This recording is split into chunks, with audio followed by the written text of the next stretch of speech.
दिल करता है कि कभी तो मीना के ख़ैमे में हमारा भी क़याम हो, मैदान अरफ़ात में ज़ोहर की नमाज हो, वो चमकते हुए सूरज के नीचे तौबा की कोई दुआ हो, वो कानों में पड़ती तकबीर की गूंज हो, वो दिलों में सुकून भरती रब की मोहब्बत हो, वो तवील रास्तों पर चलने की मुशक्क़त हो, वो मुज़दफ़ा का मैदान हो और दो नमाज़ें एक साथ हो, वो कंकरियाँ जमा करने का इत्माम हो, वो तवाफ़े काबा हो, वो नदामत के आंसू हो, काश के ग़िलाफ़े काबा हो और इस ग़ुलाम का हाथ हो, सजदे में की गई कोई सरगोशी सुन ली जाए, कोई आंसू काम आ जाए, कोई दुआ कबूल हो जाए और हम बख्श दिए जाएं, हम संवार दिए जाएं।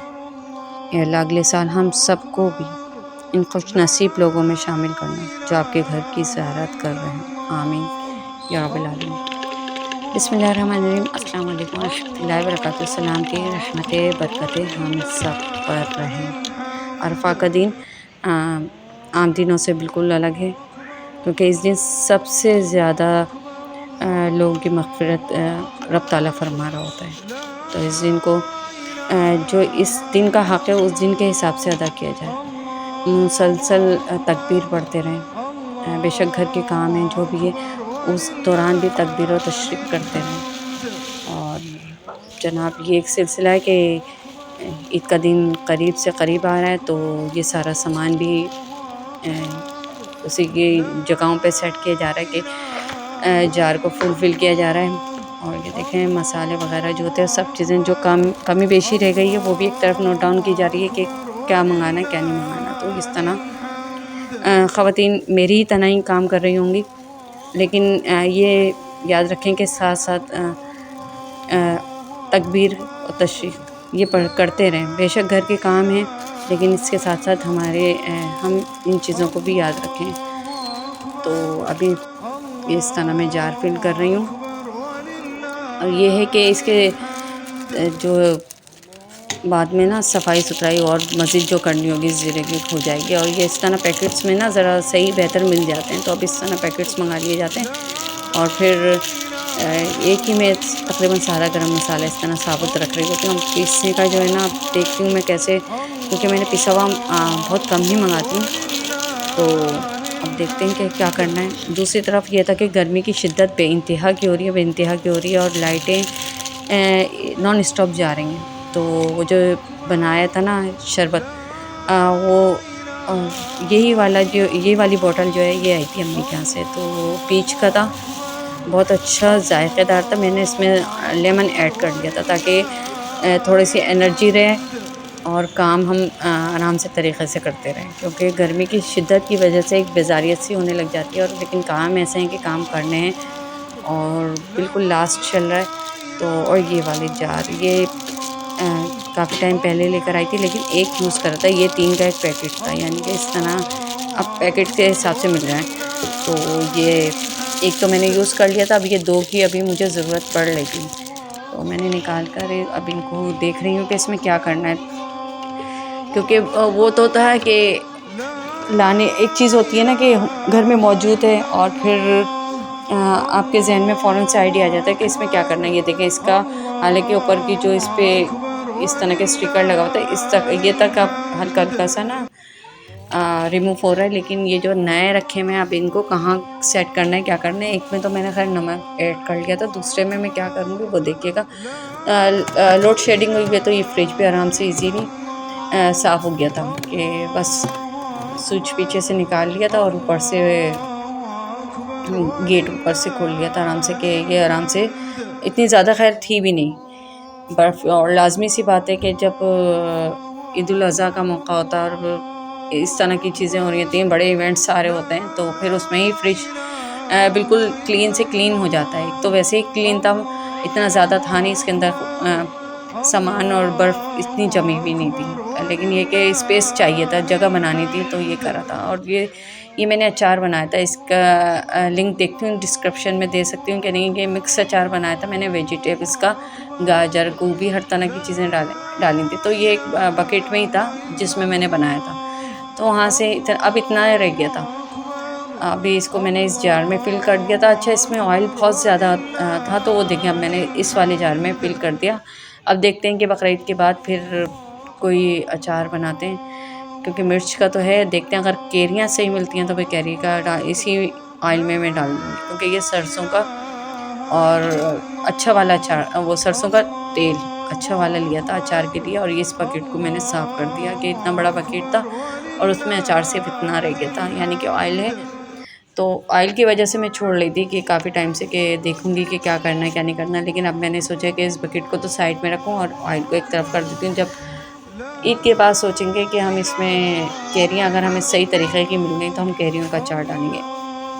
और अगर आप लोगों को मेरे ये अचार की रेसिपी देखनी है तो मेरी चैनल पर है, लेकिन ये कि डिस्क्रिप्शन पे अगर मुझसे पॉसिबल हुआ तो मैं ज़रूर ऐड कर दूँगी इसके लिंक। और दूसरा ये कि मिक्स अचार था, सॉरी।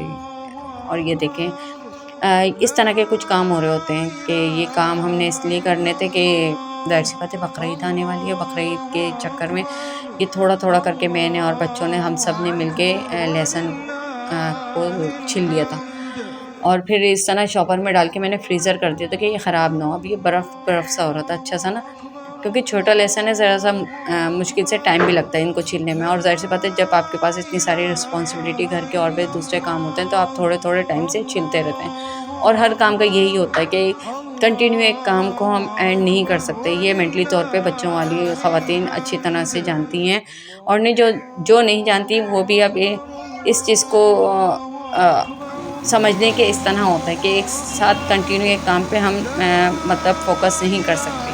तो थोड़ा थोड़ा करके आप छीलते रहें और फिर इन द एंड जब आपको चाहिए तो वो एक अच्छी सारी क्वांटिटी में आपके पास हो जाता है।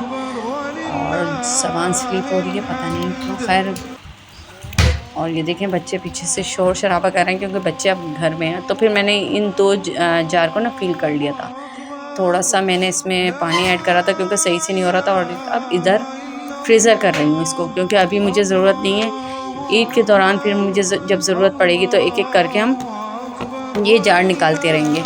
और क्योंकि इसकी अच्छी खासी क्वांटिटी में लहसुन अदरक की ज़रूरत पड़ती रहती है। इसमें मैंने साबुत हल्दी भी ऐड करी है थोड़ी सी। और दूसरा ये फ्रिज को मैंने अंदर से तो साफ़ कर लिया था और बाहर से भी काफ़ी हद तक साफ़ होए हुआ है। और पीछे से बच्चे खेलें तो ये प्लास्टिक है, ये प्लास्टिक के नीचे जो है ना मिट्टी सी लगी हुई है। मैं अभी इसलिए नहीं हटा रही कि बच्चे अभी इस पे इस तरह की जो लगी हुई चीज़ें हैं ना इसको आगे पीछे करते रहते हैं, इसलिए प्लास्टिक में रिमूव नहीं कर रही। और ये था, ये मैंने बिरयानी ख़ुद बनाई थी तो उसकी रेसिपी मेरे पास पड़ी थी, लेकिन प्रॉपर नहीं पड़ी हुई।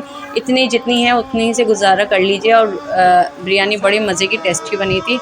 और आप बीफ में भी बना सकते हैं। तो ऑयल पोटैटो को हमने कलर डाल के, फूड कलर डाल के, जर्दे वाला कलर डाल के हमने बॉईल कर लिया था। दूसरी तरफ हमने प्याज को ऑयल में, लहसुन अदरक, साबुत गरम मसाला, कड़ी पत्ता, और इसमें थोड़ा सा मैंने जो ऐड करा है वो इसमें करा है क्या, बिरयानी का मसाला ऐड करा है, कुटी हुई मिर्चें, हरी मिर्चें, ये सब ऐड करके हमने मसाला खूब अच्छी तरह से भून लेना है।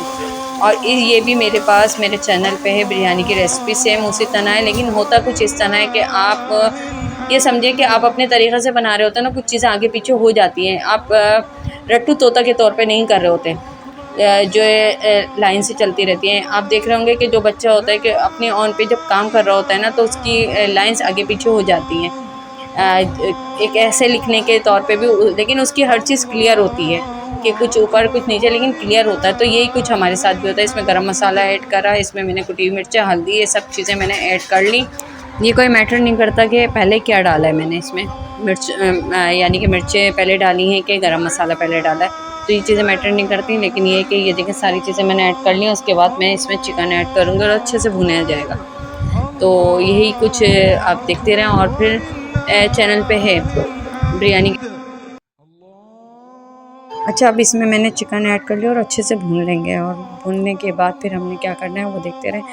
दूसरा ये है कि ये देखिए जी, चिकन तकरीबन 3.5 से 4 किलो के दरमियान था। और ये मैंने ईद की दावत के दौरान बनाई थी ये बिरयानी। तो वो जब से मेरे पास ये रेसिपी थी, लेकिन इसमें मेरे साथ हुआ कुछ यूँ कि जो बॉयल करे थे मैंने चावल, तो वो वाला प्रोसेस मेरे पास से रिमूव हो गया, कुछ ये था कि आप अकेले कर रहे होते तो बहुत सारी चीज़ें आप रिकॉर्ड भी नहीं कर पा रहे होते। आई थिंक मैंने मोबाइल लगाया कि रिकॉर्ड हुआ कि नहीं हुआ कुछ भी नहीं पता चल पाया, और फिर बच्चों का साथ होता है तो ये चीज़ें थी। वैसे प्रॉपर मेरे पास रेसिपी आप वहाँ से भी देख सकते हैं।